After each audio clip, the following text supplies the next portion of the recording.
One piece of paper can change a life, or end it. For billionaire Lucas Daringer, the end was sitting right across the table, wearing diamonds and a mother's smile. He thought he was celebrating a merger. He didn't know he was the merchandise. But in a room full of people paid to look away, one waitress saw the knife hidden in the velvet glove. She had 10 seconds to make a choice: serve the wine and let him die, or slide a napkin under his glass that would burn his entire world to the ground. This is the story of the dinner that started a war.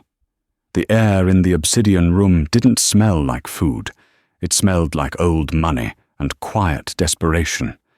It was the kind of Manhattan establishment where the menu had no prices, the lighting was dim enough to hide affairs, and the staff were trained to be as silent as furniture.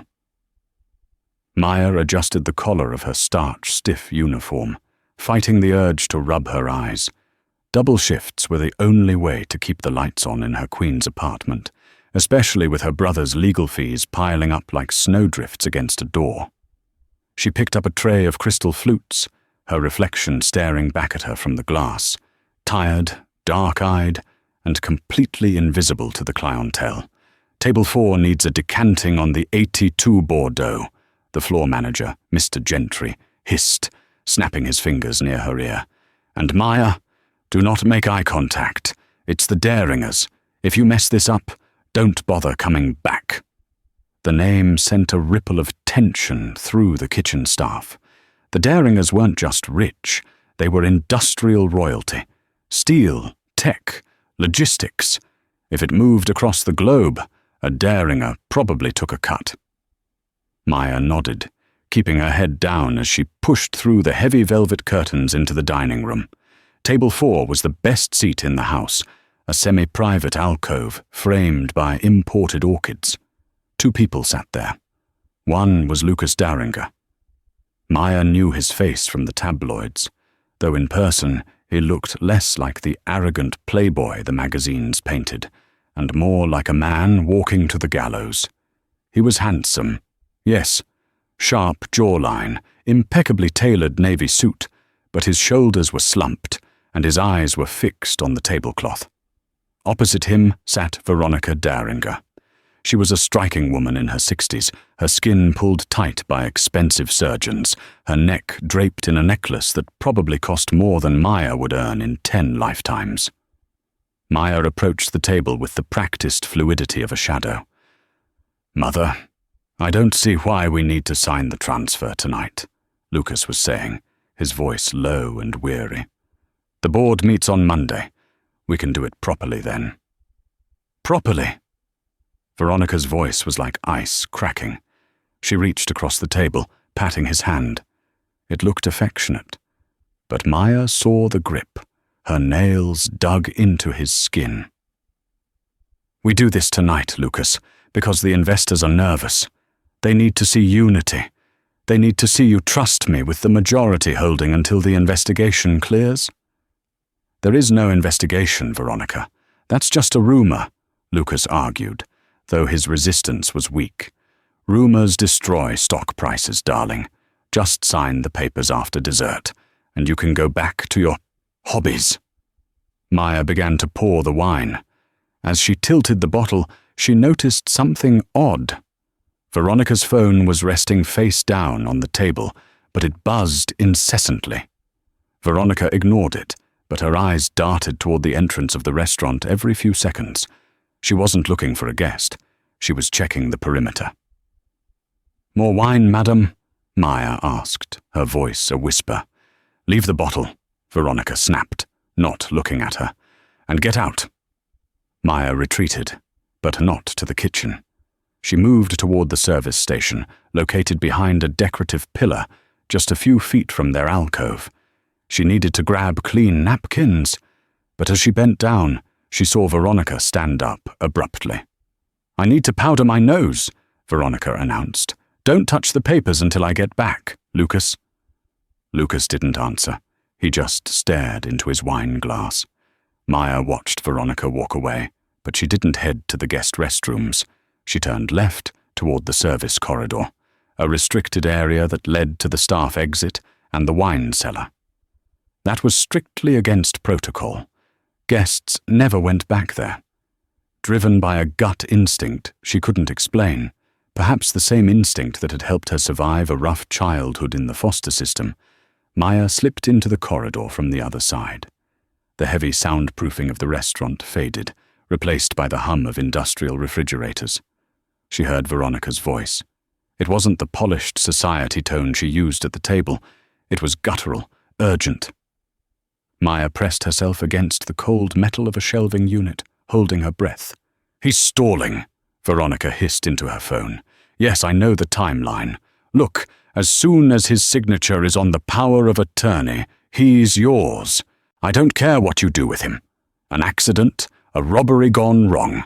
It doesn't matter. Just make sure the body isn't found until the transfer clears the bank in the Caymans."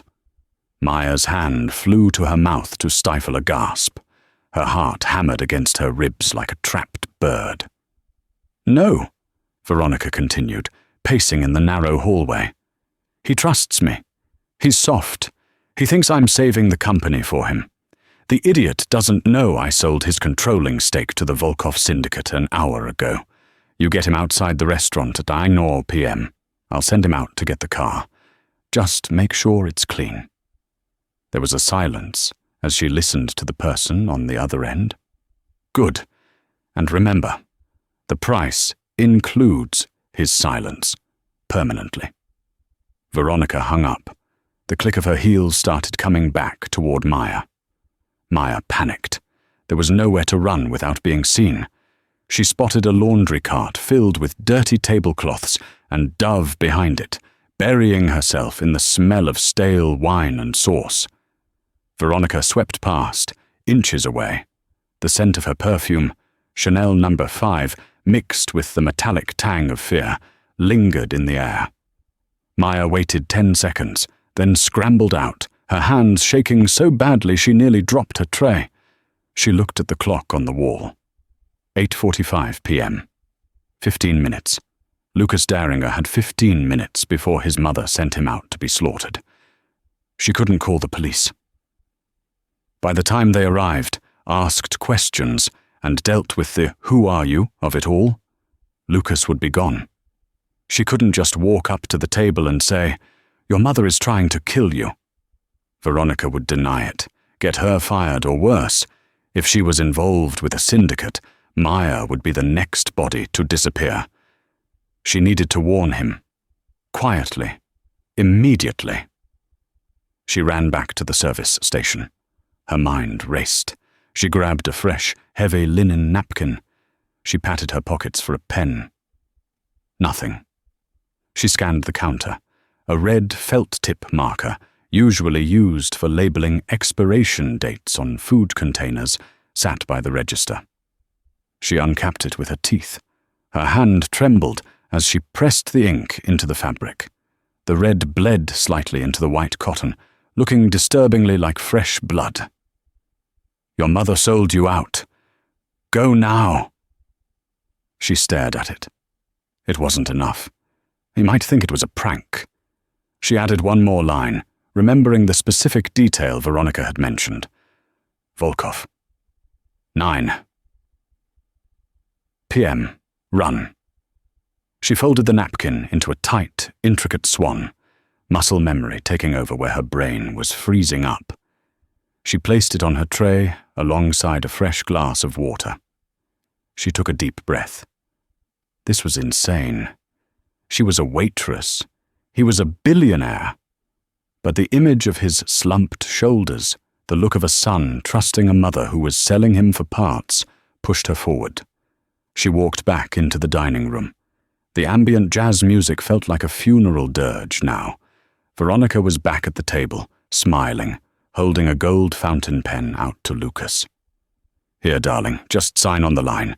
Then we can order the soufflé." Lucas took the pen. The tip hovered over the document.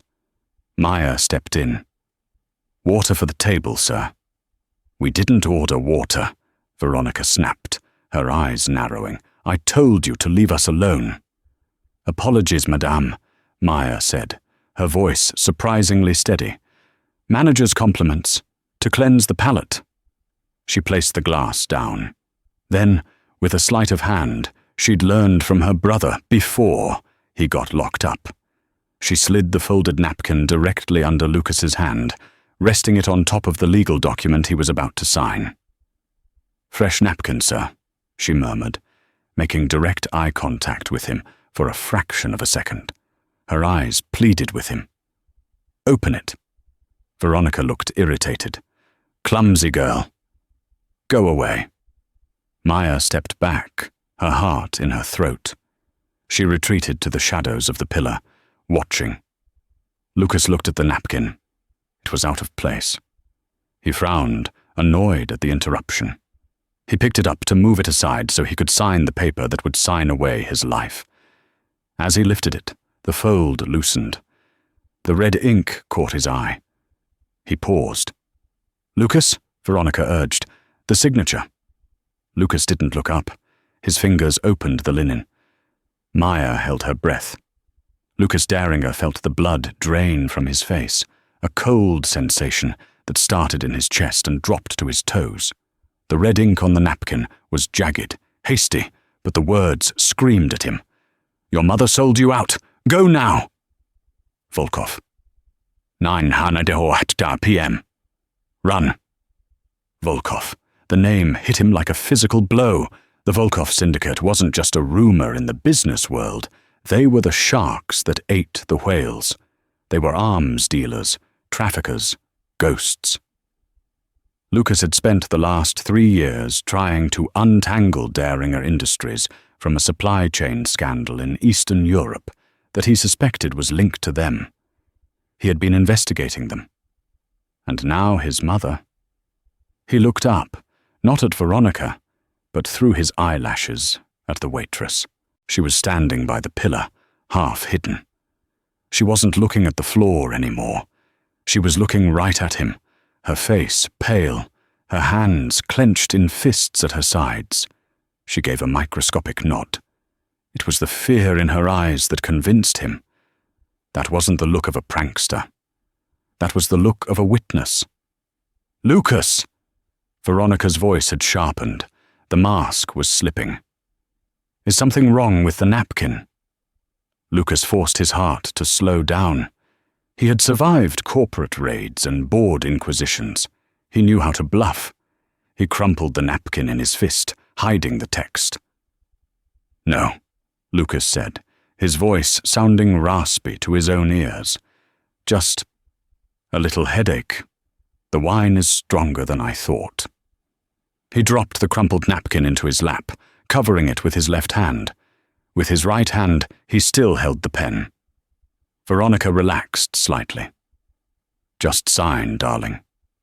Then I'll have the driver take you home. You can rest." The driver? Lucas realized with a jolt that his personal driver, heavyset Thomas, had been given the night off by Veronica. She had insisted on using her security team tonight. For privacy, she had said. He was trapped. If he walked out the front door at 9 p.m., he was dead. If he didn't sign and tried to leave, her security, 2 massive men standing by the foyer, would stop him. He looked at his watch. 8:52 p.m. He needed to create chaos. "You're right," Lucas said, leaning forward. "I should sign. Let's get this over with." Veronica beamed, a predator sensing the kill. "Excellent decision." Lucas lowered the pen to the paper. He pressed the nib down, but instead of signing, he pressed harder. And harder. Until the gold nib snapped with a loud crack, spraying ink across the document and onto the pristine white tablecloth. "Damn it!" Lucas shouted, standing up and knocking the table with his thighs. The water glass Maya had placed there wobbled and tipped over, drenching Veronica's lap in ice water. "Lucas!" Veronica shrieked, jumping up as the cold water hit her silk dress. "What is wrong with you?" "I'm clumsy, Mother. You've always said so," Lucas said, feigning a dizzy spell. He swayed on his feet. "I think I need some air. I'm going to the patio." "No!" Veronica lunged, grabbing his wrist. Her grip was iron. "You are not going outside. We have fresh papers in the car. We will do this now." She signaled to the front of the restaurant.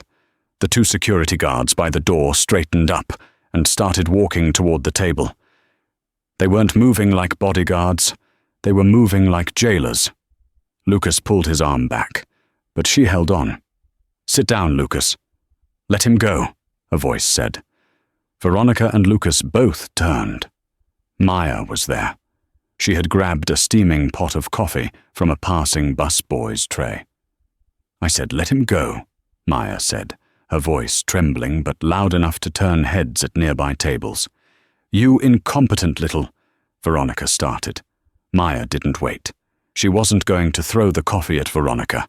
That was assault. She threw it at the fire alarm pull station on the wall behind the maitre d's podium.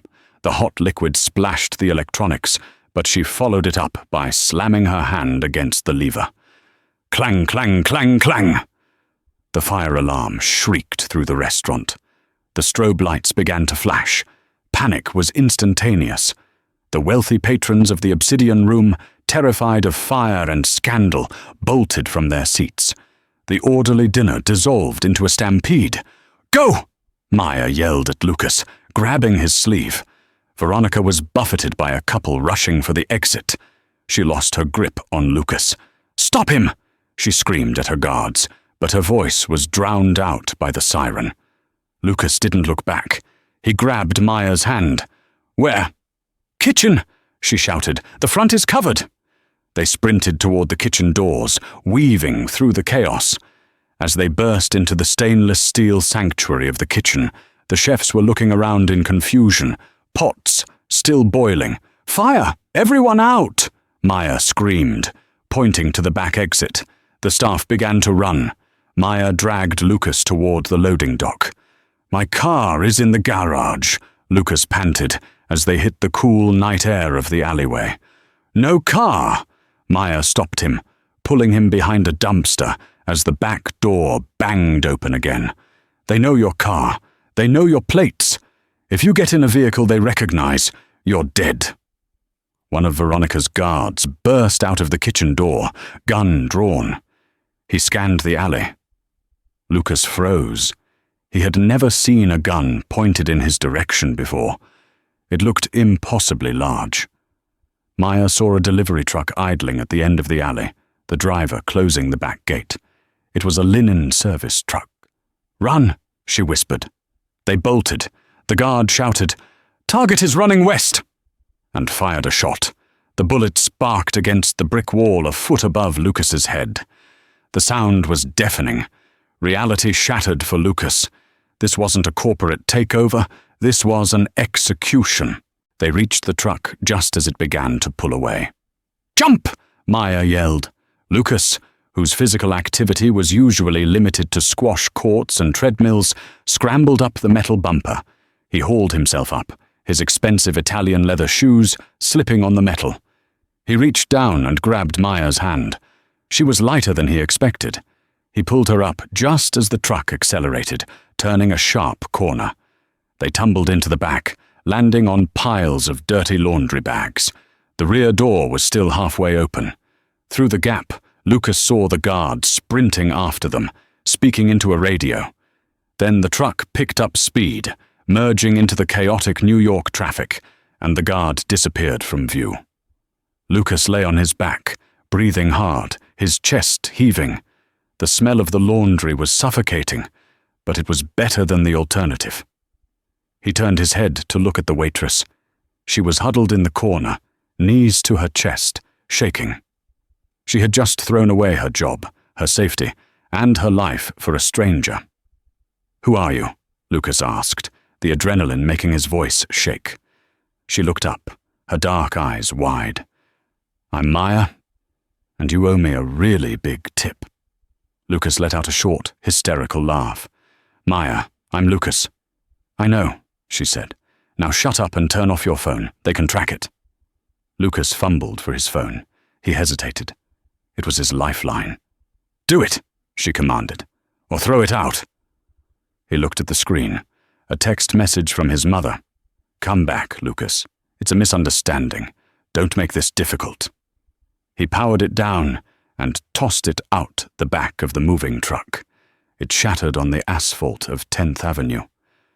"Okay," Lucas said. "It's gone. Where are we going?" Maya looked at the passing streetlights.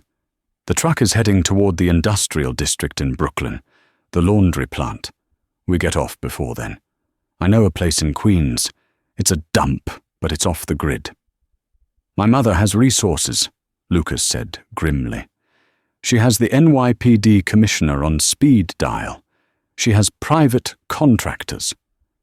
"Does she know a guy named Spider, who runs a safe house above a failing bodega in Astoria?" Maya asked. "No," Lucas admitted. "Then we stand a chance," Maya said. She crawled over to the edge of the truck bed and looked out. "Get ready to jump at the next red light." Lucas Daringer, billionaire heir, tightened his tie and prepared to jump into the unknown. He had lost his company, his family, and his identity in the span of 20 minutes. All he had left was a crumpled napkin in his pocket and a waitress named Maya. And for the first time in his life, he was ready to fight. The laundry truck slowed as it turned onto a pothole-riddled street in Astoria, Queens. The sudden deceleration sent Lucas sprawling into a bag of damp table linens that smelled of vinegar and bleach. "Now!" Maya hissed. She vaulted over the tailgate. Lucas followed, his landing far less graceful. He hit the asphalt hard, rolling to absorb the impact, tearing the knee of his $3,000 suit trousers. He groaned, lying on the gritty pavement for a moment, staring up at the flickering orange of a street lamp. "Get up," Maya commanded, pulling him to his feet. "We can't linger. NYPD patrols this area, and if your mother has reported you as disturbed, they'll take you straight to a psych ward. From there, you're an easy target." Lucas limped after her, clutching his ribs. The world around him was alien. The buildings were low, cramped, and covered in layers of graffiti. The air smelled of exhaust and frying oil from a nearby food cart. It was a stark contrast to the climate-controlled penthouses and manicured lawns of his existence. "Where are we going?" Lucas asked, wincing with every step. "See that neon sign with the buzzing E?" Maya pointed to a corner store with barred windows. "Sal's bodega." "Upstairs. My friend Spider lives there. He owes me." They entered the bodega. A bell chimed. Behind the counter sat an elderly man watching a soccer game on a tiny TV. He didn't even look up. Maya led Lucas straight to the back, through a beaded curtain, and up a narrow, creaking staircase that smelled of old cigarettes. She knocked on a steel door. 3 quick raps, a pause, then 2 more. The slot in the door slid open. A pair of bloodshot eyes peered out. "It's late, Maya. I'm not buying anything. I'm not selling Spider. I need a crash pad. 1 night, maybe 2. "Who's the suit?" Spider asked, his gaze shifting to Lucas. "A charity case," Maya said quickly.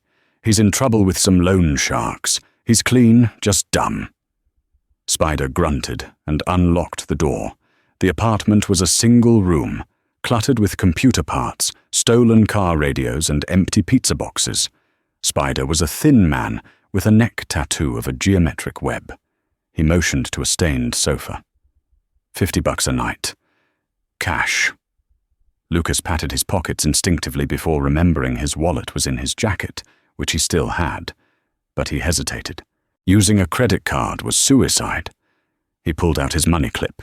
He had about $400 in cash. He peeled off 100 and handed it to Spider. "Keep the change," Lucas said, his voice carrying an unintentional tone of authority.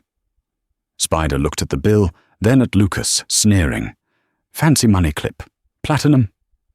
"Titanium," Lucas corrected automatically. "Don't get comfortable, Richie Rich," Spider muttered, retreating to his computer desk. "You break it, you buy it." Lucas sat on the edge of the sofa. He felt dirty, exhausted, and hollowed out. He watched Maya moving around the small kitchenette, filling 2 mugs with tap water. "Why?" Lucas asked quietly. Maya turned, handing him a mug. "Why what? Why did you do it? You don't know me. You risked your life. You're currently harboring a fugitive in whatever this place is. Why?" Maya leaned against the counter, her expression hardening. "Because I recognized the look on your mother's face. I've seen it before."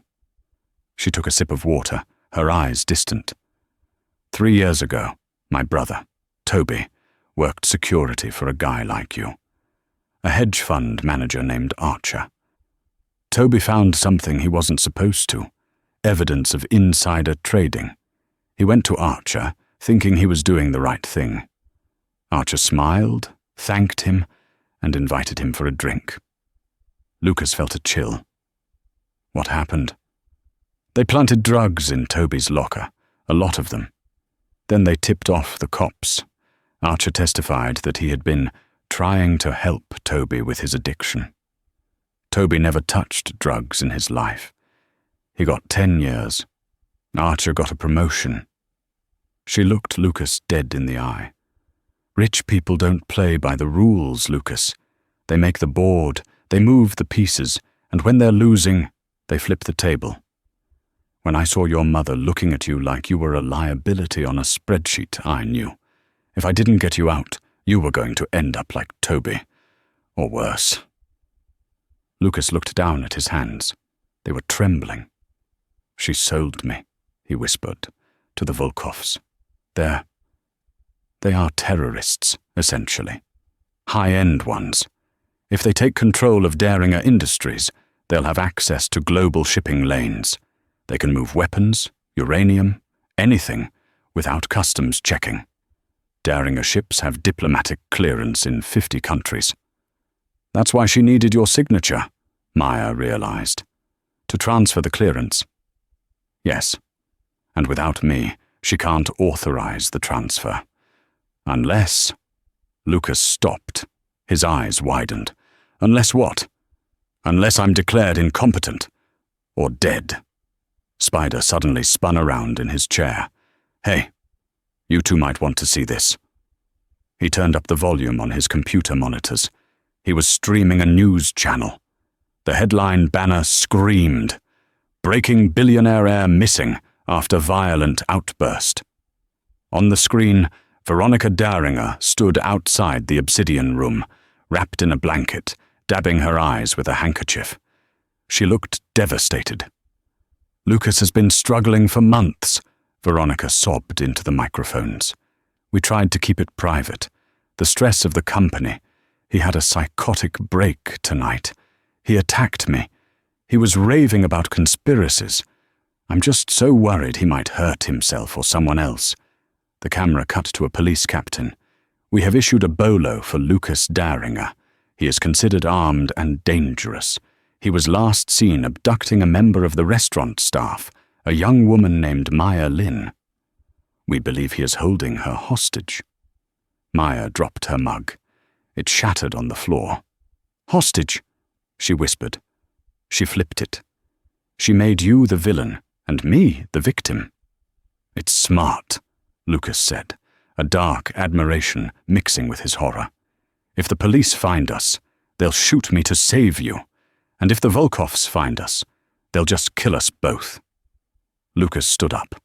The trembling in his hands stopped. The shock was fading, replaced by a cold, hard rage. He took off his ruined jacket and threw it on the floor. "She wants a war?" Lucas said, rolling up his sleeves. "She just started one. But she made one mistake." "What's that?" Maya asked. "She thinks I'm the soft, spoiled boy she raised. She forgot that my father taught me how the company actually works before he died. I know where the bodies are buried, Maya, and I know where she keeps the shovel." The morning sun filtered through the grime of Spider's windows, casting long, dusty shadows across the room. Lucas hadn't slept. He sat at Spider's kitchen table, which was actually just a plank of wood on 2 milk crates, sketching a diagram on the back of a pizza box. Maya woke up on the rug, stretching her stiff back. She looked at Lucas. He looked different. The tie was gone, the top buttons of his shirt were undone, and his hair was messy. He looked less like a billionaire and more like a desperate man with a plan. "You look like hell," Maya noted. "I feel like I've been run over by a truck, which, considering last night, is accurate." Lucas muttered without looking up. "I need a computer." "Spider is asleep," Maya said, glancing at the snoring hacker in the corner. "But his rig is password locked." "Not for long," Lucas said. He walked over to the desk. He didn't try to hack it. He simply looked at the sticky notes plastered all over the monitor. "Password is password on 23. Really? He's a mechanic, not a spy," Maya shrugged. Lucas logged in. His fingers flew across the keyboard. "I need to access the internal servers of Daringer Industries. There's a ghost drive, a hidden partition in the mainframe that my father set up. It logs every unauthorized transaction. If Veronica sold the company to Volkov, the wire transfer codes will be there." "Can you access it from here?" "I can see it," Lucas said, his face illuminated by the blue light of the screen. "But I can't open it. It requires a physical key, a biometric RSA token." "Let me guess," Maya said, crossing her arms. "It's in your penthouse, the one currently surrounded by cops." "No." Lucas shook his head. "My father was paranoid. He didn't trust safes in houses. He left the key in the one place Veronica would never look, the one place she hated." "Where?" "The Sanctum," Lucas said. "It's an old, dilapidated theater in the Lower East Side. My father bought it in the 80s to save it from demolition. He loved old movies. Veronica despised it, called it a rat trap. I haven't been there in years, but the office upstairs is still sealed." "The Lower East Side?" Maya frowned. "That's heavily gentrified now. Cameras everywhere." "Exactly. We need to blend in." Lucas turned to Spider, who was stirring awake. "Spider, wake up. I need to buy a car. And I need clothes." Spider groaned, rubbing his face. "I told you, no charity." "I have a watch," Lucas said, unclasping the Patek Philippe from his wrist. "It's worth $80,000. I'll trade it for a beat-up sedan, 2 prepaid burner phones, and clothes that make me look like I fix sinks for a living." Spider's eyes widened as he caught the watch. He examined it with a jeweler's loupe he pulled from a drawer. "Deal. But you're driving." 2 hours later, they were in a rusted grey Honda Civic, navigating the midday traffic of Manhattan. Lucas wore a stained grey hoodie and a baseball cap pulled low. Maya wore a baggy army jacket and sunglasses. "You drive like a grandma," Maya criticized as Lucas halted at a yellow light. "I'm usually in the back seat reading briefs," Lucas retorted. "And I'm trying not to get pulled over. Remember, I'm armed and dangerous." They parked 3 blocks away from the Sanctum. The theater was a crumbling brick behemoth, squeezed between a trendy coffee shop and a yoga studio. The marquee was blank, the letters long gone. "Okay," Lucas said, killing the engine. "The side entrance is in the alley. It has a numeric keypad.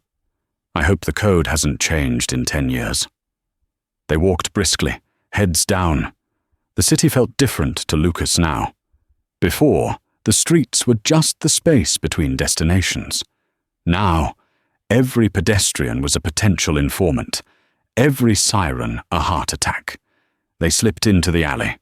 It was filled with trash bags and the smell of stale beer. Lucas found the steel door. It was covered in rust. He brushed away the grime to reveal a keypad. He typed 1982. The year he was born. A red light flashed. Denied. "Damn," Lucas whispered. She might have had the codes reset when my father died. Try her birthday, Maya suggested. He hated her by the end. He wouldn't use that. Lucas closed his eyes, thinking. What mattered to his father? Not money. Not Veronica. The day he started the company. Lucas typed 0404. April 4th, the mechanism clunked. Green light. Lucas exhaled, pushing the heavy door open. We're in. The interior of the theater was pitch black and smelled of mildew and dust. Lucas used the burner phone's flashlight to guide them. They walked past rows of velvet seats that were rotting away, up a grand staircase that creaked ominously under their weight. The office is behind the projection booth, Lucas whispered. They reached the top floor. The door to the projection booth was open. Inside, 2 massive antique film projectors stood like sentinels. Behind them was a smaller, nondescript door. Lucas tried the handle, locked.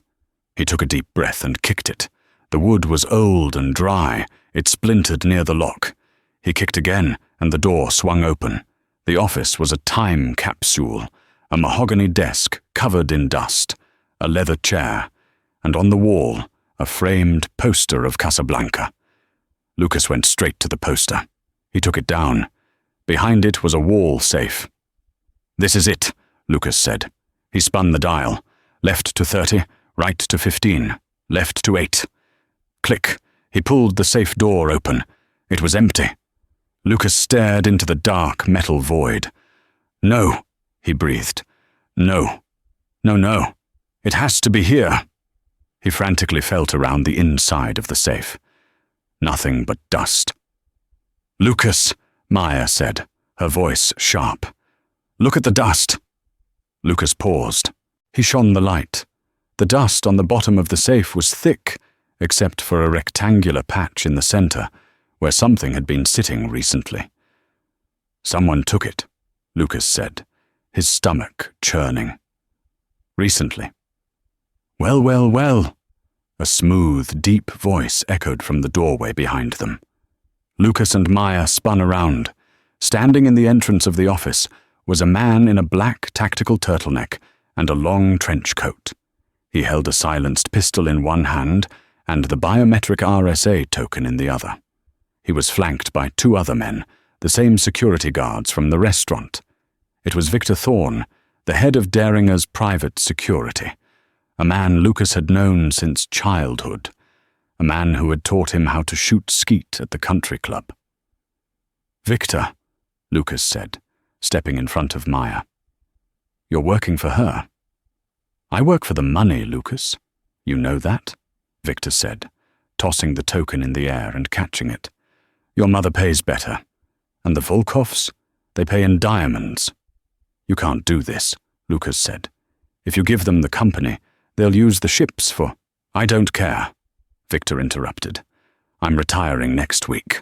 Private island in the Mediterranean. I really don't care if the world burns, as long as I have a cocktail in my hand. He raised the gun, aiming it at Lucas's chest. I'm sorry, kid. Nothing personal. But you're worth $50 million dead today. Alive, you're just a nuisance. Maya's hand drifted to her pocket. She gripped a can of pepper spray she had bought at the bodega, a pathetic weapon against a silencer, but it was all she had. On your knees, Victor commanded. Both of you. Let's make this look like a tragic drug overdose in an abandoned building. Very noir. Your father would have appreciated the setting. Lucas looked at Maya. I'm sorry, he mouthed. Maya didn't look at him. She was looking at the old film projector, just outside the office door behind Victor's henchman. She noticed a heavy rusted chain hanging from the ceiling, directly above the guards, a remnant of the old curtain pulley system. The counterweight was a massive sandbag, frayed and hanging by a thread. Victor, Maya said, her voice surprisingly loud. Before you shoot, you should know one thing. Victor smirked, keeping the gun trained on Lucas. And what is that, Waitress? The floor you're standing on, Maya said. It's rotten. Victor instinctively looked down for a split second. It wasn't the floor. Maya grabbed a heavy glass ashtray from the desk and hurled it not at Victor, but past him, smashing into the rusted release lever of the pulley system on the wall. Snap! The counterweight chain broke. The massive sandbag plummeted from the darkness of the ceiling rafters. It crashed down on top of the two henchmen behind Victor with a sound like a bomb going off. The floorboards beneath them gave way under the sudden impact, sending the men and the sandbag crashing through to the floor below in a cloud of plaster and dust. Victor stumbled, losing his balance as the floor shook violently. "Run!" Lucas roared. Instead of running away, Lucas tackled Victor. It was a desperate, uncoordinated move, but the surprise was enough. They crashed into the antique desk. The gun skittered across the floor. The RSA token flew out of Victor's hand and slid under a cabinet. Lucas punched Victor in the face, a clumsy blow that hurt his hand more than Victor's jaw. Victor roared and threw Lucas off him like a rag doll. Lucas hit the wall, gasping for air. Victor scrambled for the gun. Maya was closer. She kicked the gun into the hole in the floor where the henchman had fallen. Victor turned on her, his eyes full of murder. He pulled a knife from his belt. "You little witch!" He lunged at Maya. Lucas saw a heavy, brass film reel on the shelf next to him. He grabbed it with both hands and swung it with every ounce of strength he had left. The heavy brass connected with the back of Victor's head with a sickening thud. Victor froze. His eyes rolled back. He collapsed forward, unconscious, the knife clattering to the floor. Silence returned to the dusty room, broken only by the groans of the men in the hole below. Lucas dropped the reel, his chest heaving. He looked at his hands. He had just taken down a mercenary. "The key," Maya panted, pointing under the cabinet. Lucas dropped to his knees and fished out the RSA token. He clutched it like a holy relic. "We have it," he whispered. "We have to go," Maya said, grabbing his arm.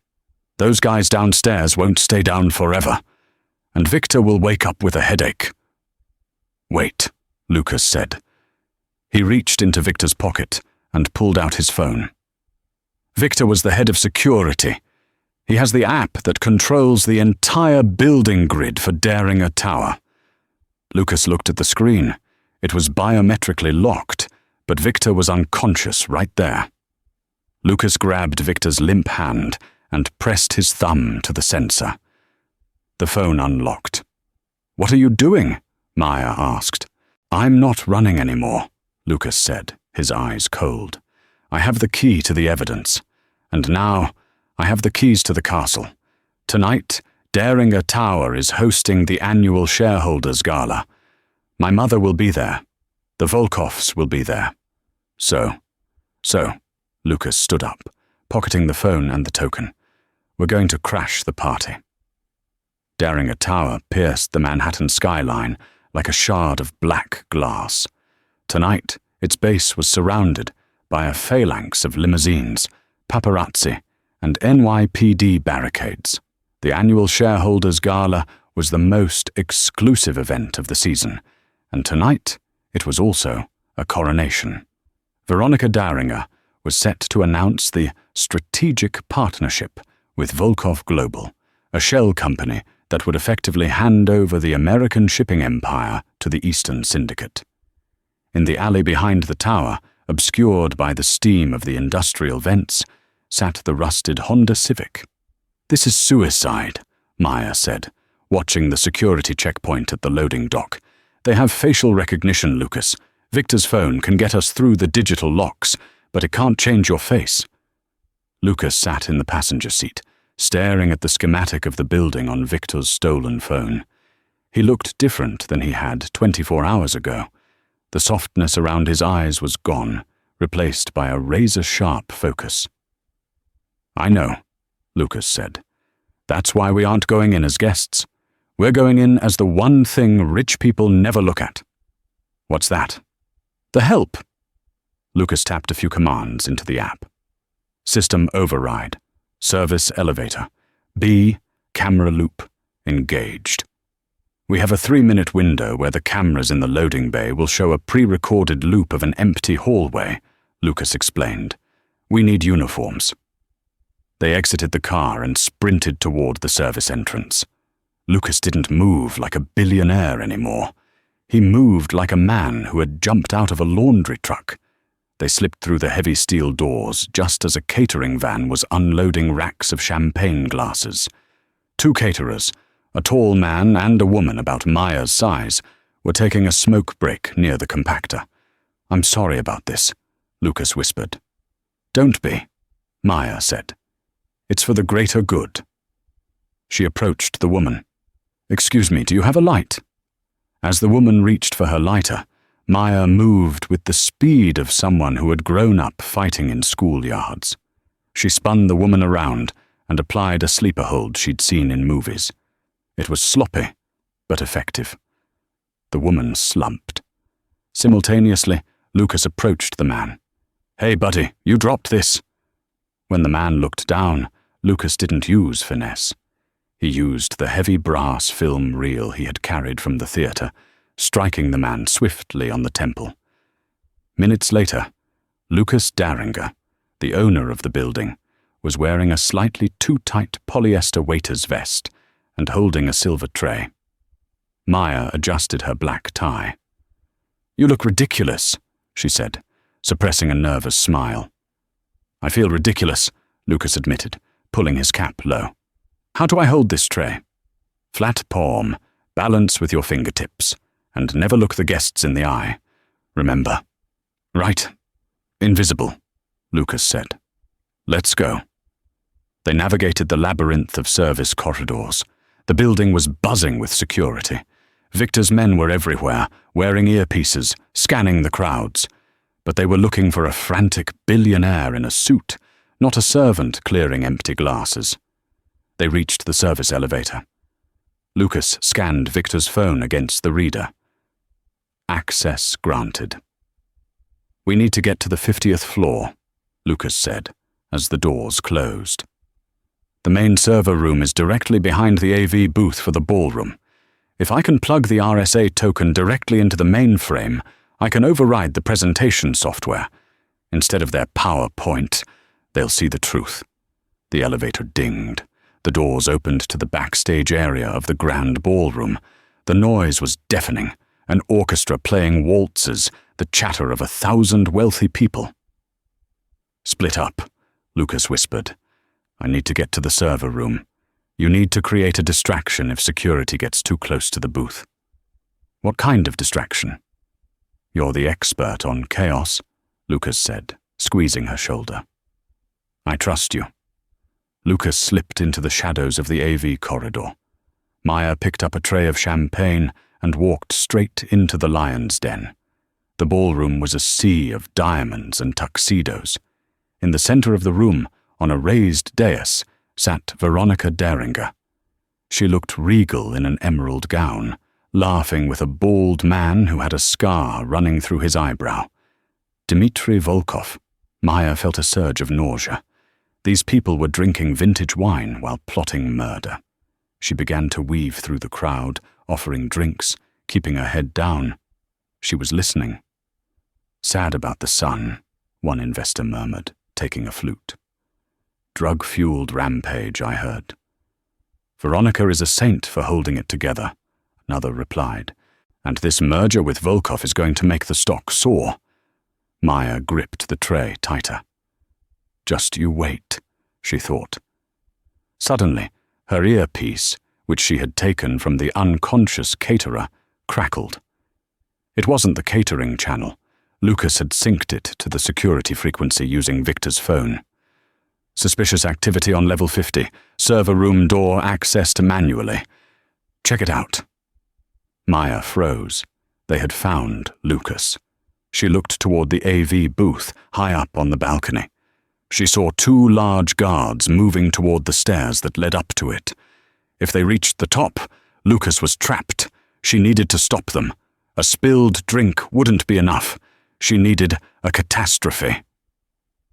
She spotted the centerpiece of the buffet, a massive 6-foot-tall ice sculpture of the Daringer logo, surrounded by an elaborate display of oysters and open flames from sternos keeping the saucers warm. Maya walked briskly toward the buffet. She pretended to trip. She didn't just drop the tray, she launched it. The heavy tray hit the base of the ice sculpture. The massive block of ice wobbled, then tipped. It crashed directly onto the table, shattering the glass platters and knocking the sternos over. The liquid fuel from the sternos splashed onto the tablecloths. The fire flared up instantly, climbing the curtains behind the buffet. "Fire!" someone screamed. The guests gasped and surged back. The 2 guards heading for the AV booth stopped and turned, distracted by the sudden commotion. "Secure the perimeter," one shouted. Up in the server room, Lucas heard the chaos. He didn't look back. He was typing furiously on the terminal, the RSA token blinking green in the port. Uploading 89%, 94%. The door behind him burst open. "Freeze!" Lucas spun around. A guard stood there, gun drawn. Lucas raised his hands. "Don't shoot. I'm just fixing the Wi-Fi." The guard squinted. "Mr. Daringer?" "It's Lucas," he corrected. "And you're late." Lucas slammed his hand down on the enter key. "Upload complete." The guard hesitated, confused by Lucas's calm demeanor. That second of hesitation was all the time the system needed. In the ballroom below, the lights suddenly dimmed. The orchestra stopped playing. A spotlight hit the center stage. Veronica Daringer stood up, smiling benevolently at the crowd. She tapped the microphone. "Ladies and gentlemen," she began, her voice smooth as silk. "Thank you for coming during this difficult time. As many of you know, my son is unwell, but the company must go on. Tonight, I am proud to announce a new era for Daringer Industries." She gestured to the massive LED screen behind her. "I give you the Volkov Partnership." She pointed to the screen, expecting a sleek logo. Instead, the screen flickered with static. Then, a grainy audio waveform appeared. The voice that boomed through the ballroom speakers wasn't a narrator. It was Veronica. "He's stalling. Just make sure the body isn't found until the transfer clears the bank in the Caymans." The room went dead silent. Veronica froze, her smile twitching. "Cut the feed," she hissed at the sound technician. But the technician was frantically clicking his mouse. "I'm locked out. It's an external override." The screen changed. It was no longer audio. It was a video file, security footage from the Obsidian Room hallway, captured by the restaurant's hidden security camera, which Lucas had accessed via the Ghost Drive. It showed Veronica handing an envelope of cash to a man. The timestamp was yesterday. Then, documents began to scroll across the screen. Wire transfer, 50 million, to V. Daringer Offshore Holdings. Sender, Volkov Syndicate. Memo, removal of obstacle, L. Daringer. The crowd gasped. Whispers turned into shouts. "This is a fake!" Veronica screamed, her voice cracking. "This is AI! This is a deep fake!" "It's not a fake, Mother." The voice came from the balcony. A spotlight swung up, hitting the AV booth. Lucas stood there, still wearing the waiter's vest, the cap gone. He held the microphone from the booth. "Lucas!" Veronica gasped, her face draining of color. Lucas walked out of the booth and descended the grand staircase. The guests parted for him like the Red Sea. He walked with a quiet dignity, ignoring the guards who were too stunned to stop him. "You told them I was crazy," Lucas said, his voice echoing through the hall. "You told them I was dangerous. But the only dangerous thing in this room is your greed." He reached the stage. Dmitry Volkov stood up, his hand reaching inside his jacket. "Don't do it, Dmitry," Lucas said calmly. "You think a little video scares me?" Volkov growled. "I own half the police force." "Maybe," Lucas said, "but you don't own the FBI." Lucas pointed to the main doors. Bam, bam, bam. The heavy oak doors were rammed open. Dozens of agents in windbreakers marked FBI poured into the room, rifles raised. "Federal agents! Nobody move!" "What?" Volkov looked around, panicked. "How?" "The RSA token," Lucas said, stepping closer to Volkov. It didn't just play a video. It sent a verified data packet to the Federal Cybercrimes Division. Every bribe, every murder, every shipment of illegal arms you've moved through my company ships. It's all on the servers at Quantico right now. Volkov lunged at Lucas. But before he could connect, a silver tray smashed into the side of his head. Maya stood there, breathing hard, holding the dented tray. "I really hate rude customers." Volkov stumbled, dazed. 2 FBI agents tackled him instantly, cuffing his hands behind his back. Veronica stood alone in the center of the stage. The emerald gown suddenly looked like a costume. She looked at Lucas, tears welling in her eyes. "Lucas," she pleaded, reaching out a trembling hand. "I did it for the family. We were going to lose the company. I had to save it. For you." Lucas looked at his mother. He looked at the woman who had sat across from him at dinner and planned his death between the appetizer and the entree. "You didn't save anything, Mother," Lucas said softly. "You sold us, and the receipt just came due."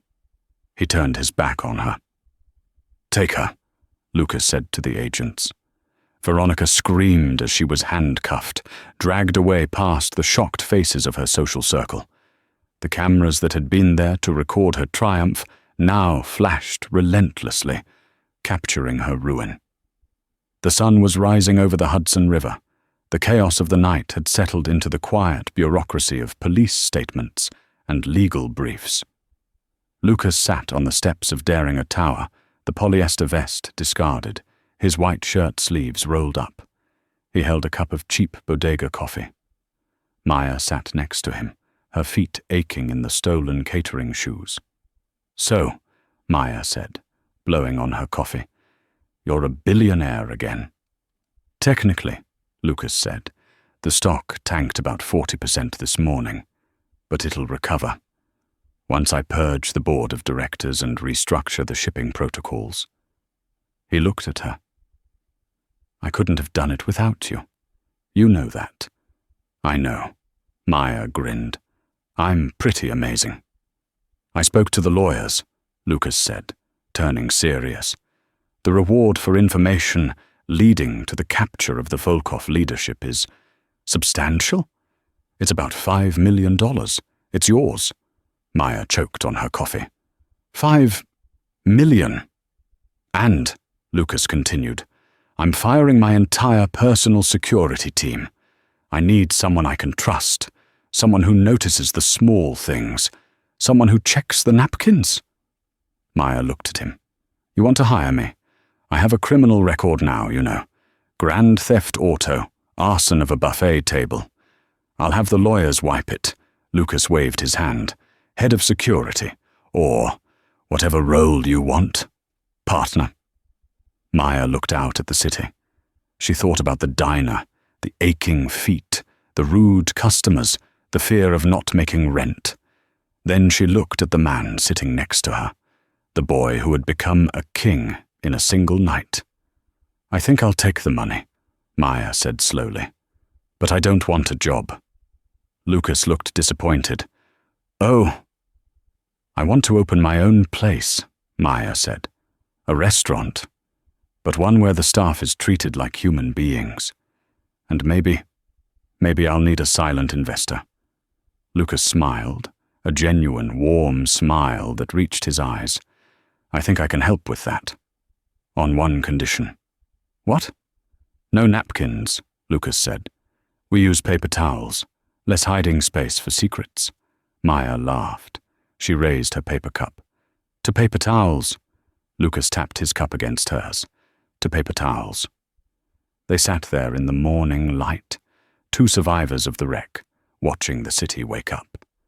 Lucas Daringer had his company back, but he knew he had found something much more valuable in the grime of a Queen's alleyway. He had found the truth. And Maya? She was done serving others. It was time to serve herself.